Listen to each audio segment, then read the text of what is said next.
بسم اللہ الرحمن الرحیم۔ شروع کرتا ہوں اللہ کے نام سے جو بڑا مہربان بے حد رحم کرنے والا ہے۔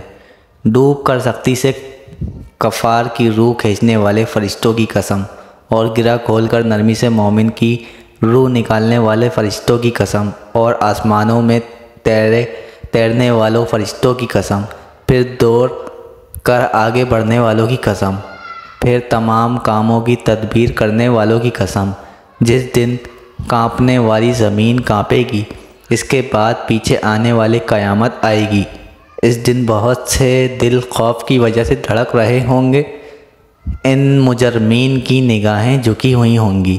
وہ کفار کہتے ہیں کہ ہم واقعی زندہ کر کے پہلے جیسے حالت میں لوٹائے جائیں گے کیا اس وقت جب ہم بوسیدہ ہڈیاں ہو جائیں گے؟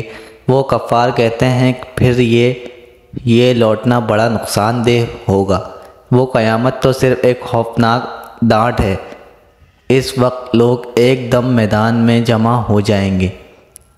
کیا آپ کے پاس موسیٰ علیہ السلام کے واقعہ کی خبر پہنچی ہے، جب ان کے رب نے انہیں وادی طویٰ میں پکارا تھا کہ فرعون کے پاس جاؤ، بلابشہ وہ سرکش ہو گیا ہے، پھر اس سے پوچھو کہ کیا تو کفر و شرک سے پاک ہونا چاہتا ہے، اور میں تجھے تیرے رب کی راہ دکھاؤں تاکہ تو اس سے ڈرنے لگے۔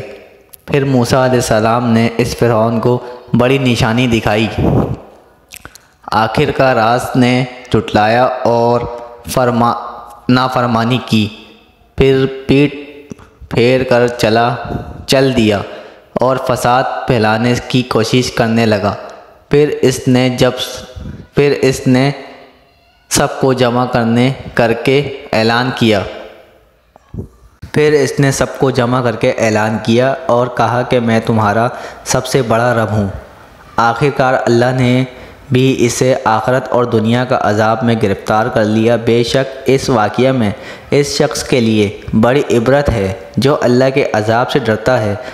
کیا تمہارا پیدا کرنا زیادہ مشکل ہے یا آسمان کا جسے اللہ نے بنایا ہے؟ اس نے آسمان کی چھت بلند کی، پھر اسے ہر طرح سے درست کر دیا۔ اس آسمان کی رات کو تاریک اور دن روشن بنایا، اور اس کے بعد زمین کو بچھا کر ہموار کر دیا۔ اس زمین میں سے پانی اور چارہ نکالا اور پہاڑوں کو مضبوط گاڑ کر دیا۔ یہ تمہارے اور جانوروں کے فائدے کے لیے ہیں۔ پھر جب بڑی آفت قیامت آ جائے گی، اس دن انسان اپنی دنیا میں کیے ہوئے اعمال کو یاد کرے گا، اور جہنم ہر دیکھنے والے کے سامنے ظاہر کر دی جائے گی۔ پھر جس شخص نے سرکشی کی ہوگی اور دنیاوی زندگی کو ترجیح دی ہوگی، تو بے شک اس کا ٹھکانہ جہنم ہوگا۔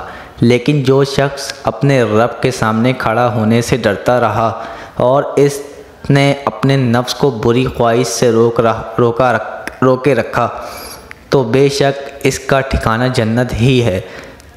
اے نبی صلی اللہ علیہ وسلم، وہ منکرین قیامت آپ سے قیامت واقع ہونے کا وقت دریافت کرتے ہیں۔ آپ کو اس کا وقت بیان کرنے سے کیا غرض؟